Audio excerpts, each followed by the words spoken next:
Minus பக்கங்கள். Hi friends, இது மாலிகாவின் கேளுங்க கதை கேளுங்க. மானஸ் எழுதிய கோடைக்கால மின்மினி, அத்தியாயம் 59.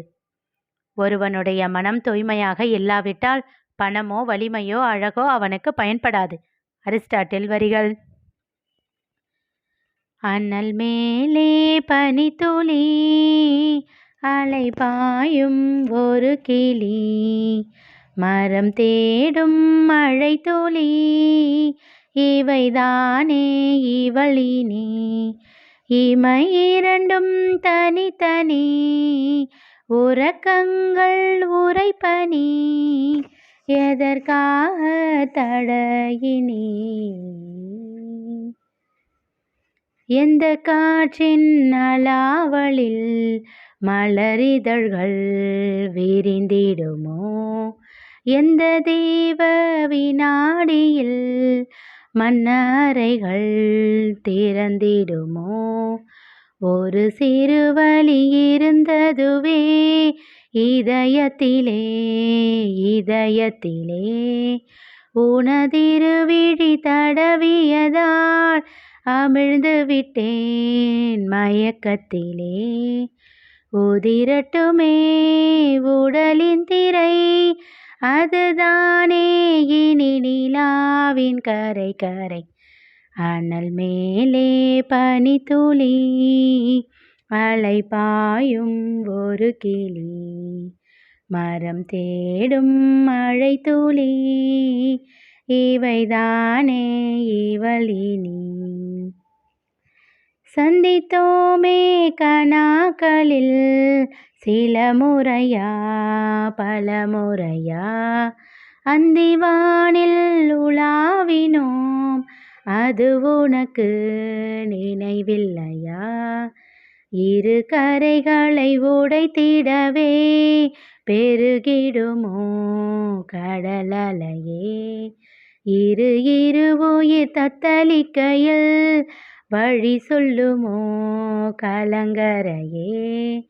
உனதலைகள் எனையடிக்க கரை சேர்வதும் கனாவில் நிகழ்ந்திட.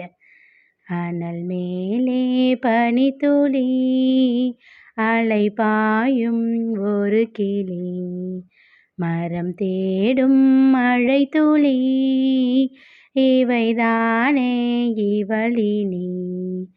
இமை இரண்டும் தனித்தனி, உறக்கங்கள் உரைப்பனி, எதற்காக தடையினி.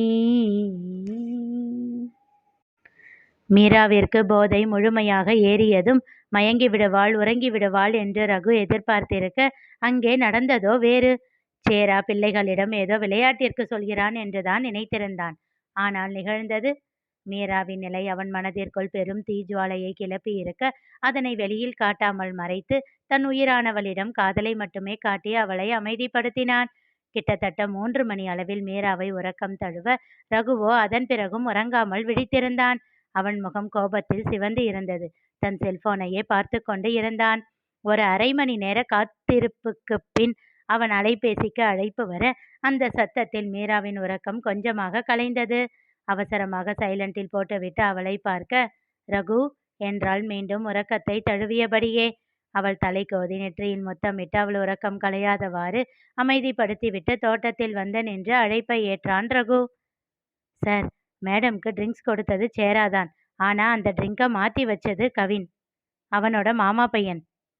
அதை கேட்டு அவன் முகம் இன்னும் இறுகியது. அவனோட பிளான் என்ன? மீராவை சேராவோட தங்க வைக்கிறதா? கர்ஜனையோடு கேட்டான். நோ சார், அதெல்லாம் பண்றதுக்கு முதல்ல சேரா ஒத்துக்க மாட்டார் இல்ல. ஸோ அவன் சொல்ல தயங்கினான். டோன்ட் வேஸ்ட் மை டைம், ரகுவின் அதட்டலில் அவசரமாக கூறினான் அவன். யாருமே இல்லாத ரூம்ல அடைச்சி வச்சிருந்திருக்கான் சார். சேராவுக்கு தெரிஞ்சு அவங்கள யாருக்கும் தெரியாம உங்ககிட்ட கூட்டிட்டு வந்து விட்டுட்டாரு. போனையே நிறுத்திவிடும் கோபத்தோட அழைப்பை துண்டித்தான். எவ்வளவு தைரியம்! அவளின் உணர்வுகளோடு விளையாட இவன் யார்? சேரா மட்டும் இல்லை என்றால் இந்த இரவு என் மீரா எவ்வளவு சித்திரவதை அனுபவித்திருப்பாள். அவளை ஏதாவது செய்ய நினைத்தாலே அழித்து விடுவேன். இவன் இவன் என்று தனக்குள் சொல்லிக் கொண்டவன் ஆ என்று அந்த இடமே அதிரும்படி கத்தினான்.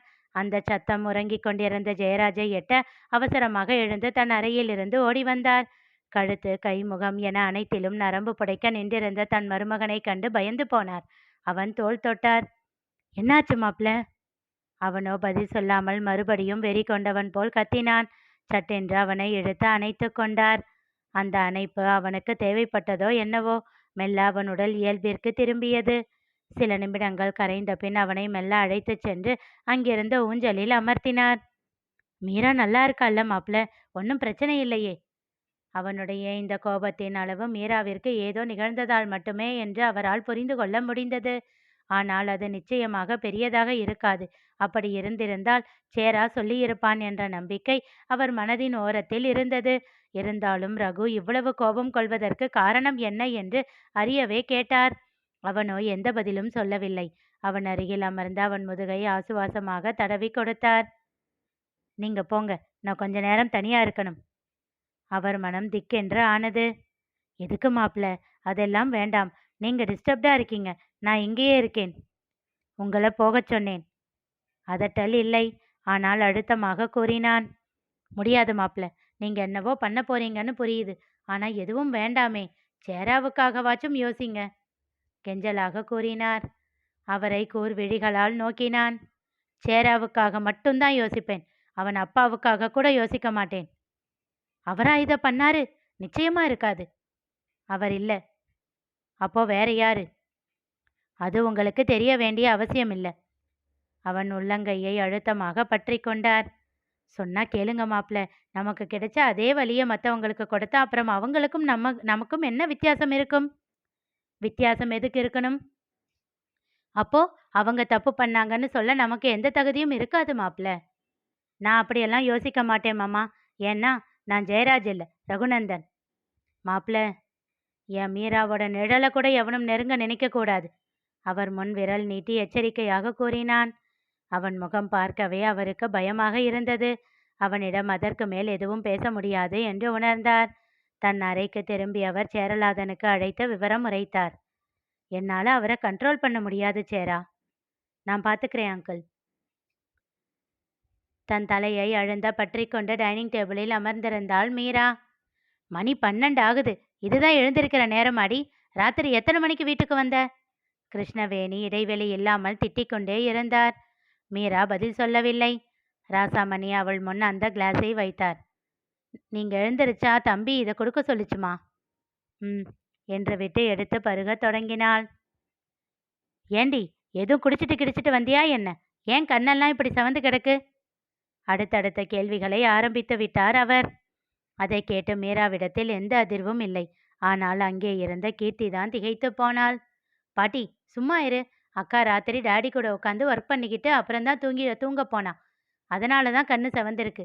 நீ எதுக்கு தேவையில்லாத கேள்வியெல்லாம் கேட்டுக்கிட்டு இருக்க? நான் எப்பவும் கேட்குற மாதிரி தாண்டி கேட்குறேன். நீ தான் புதுசாக கோபப்படுற. சரி சரி, விடு விடு. வீட்டில் பெரிய மனுஷின்னு ஒருத்தர் இருக்கேனே, என் பேச்சை கேட்கணும்னு யாருமே நினைக்கிறதில்ல.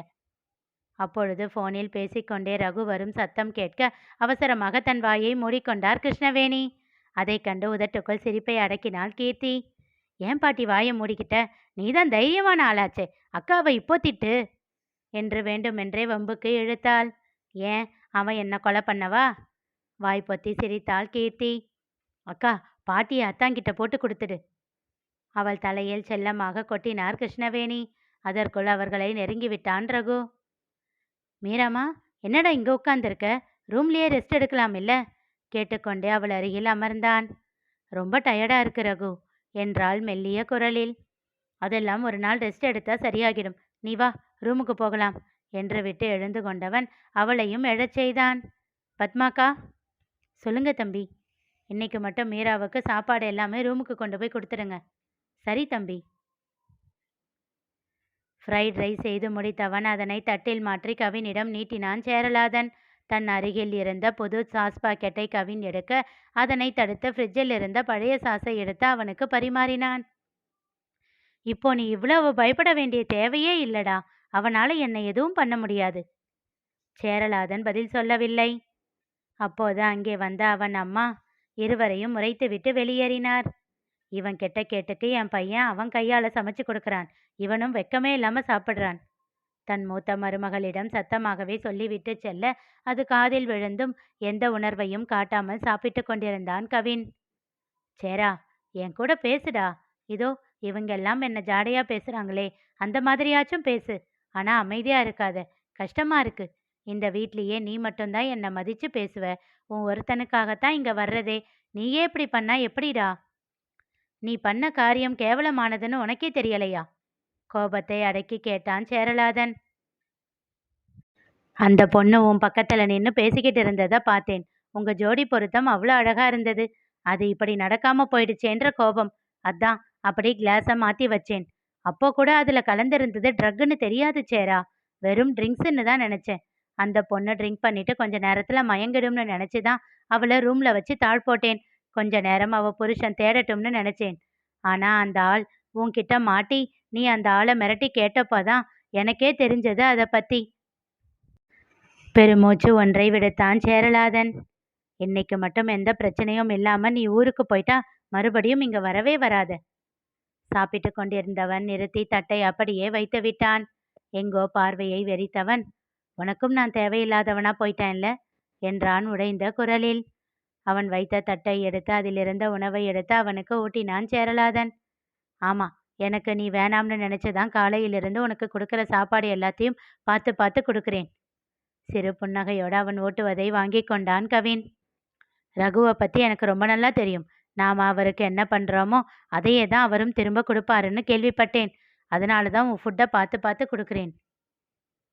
மதியம் மதுரை செல்லும் வைகை எக்ஸ்பிரஸில் கவினை பத்திரமாக ஏற்றி அனுப்பி வைத்துவிட்டு நிம்மதி பெருமூச்சு விட்டபடி தன் ஹோட்டலுக்கு சென்று வேலைகளை பார்க்க ஆரம்பித்தான் சேரலாதன். இரவு வீட்டிற்கு திரும்பிய போது சண்முகம் கேட்டார், அவன் பத்திரமா வீட்டுக்கு போயிட்டானாடா? என்ன டாடி, திடீர்னு அவன் மேல பாசம்? ஏன், என் தங்கச்சி ரத்தம்டா, பாசம் இருக்கக்கூடாதா? சின்னதாக சிரித்தான் சேரலாதன். இருக்கலாம் இருக்கலாம், அப்புறம் எதுக்கு அவன்கிட்ட எரிஞ்சு விடுறீங்க? அவன் அப்பா பையன்டா. அவன் அப்பனுக்காக என் தங்கச்சியை வேண்டாம்னு தூக்கி போட்டவன் தானேடா அவன். அந்த கோபம் எனக்கு இருக்காதா? எத்தனை நாள் என் தங்கச்சி அழறதை பார்த்து வருத்தப்பட்டிருக்கேன். ம், கரெக்டு தான் என்றவனுக்கு சட்டு என்று ஏதோ தோன்ற, டாடி நோ என்று விட்டு அவசரமாக தன் மாமா கவினின் அப்பா திருக்குமரனை அழைத்தான். அவரோ அழைப்பை ஏற்கவே இல்லை. அவன் மனம் பதைத்து போனது. தன் அறையின் சிட்டவுட்டில் அமர்ந்திருந்த ரகு தன் செல்போனில் ஓடிய காணொளியை பார்த்து கொண்டு இருந்தான். அவன் முகத்தில் குரூர புன்னகை தவழ்ந்து கொண்டு இருந்தது. ரகு என்ன செய்தான் தெரிந்து கொள்ள தொடர்ந்து கேளுங்க, கதை கேளுங்க. மீண்டும் சந்திப்போம்.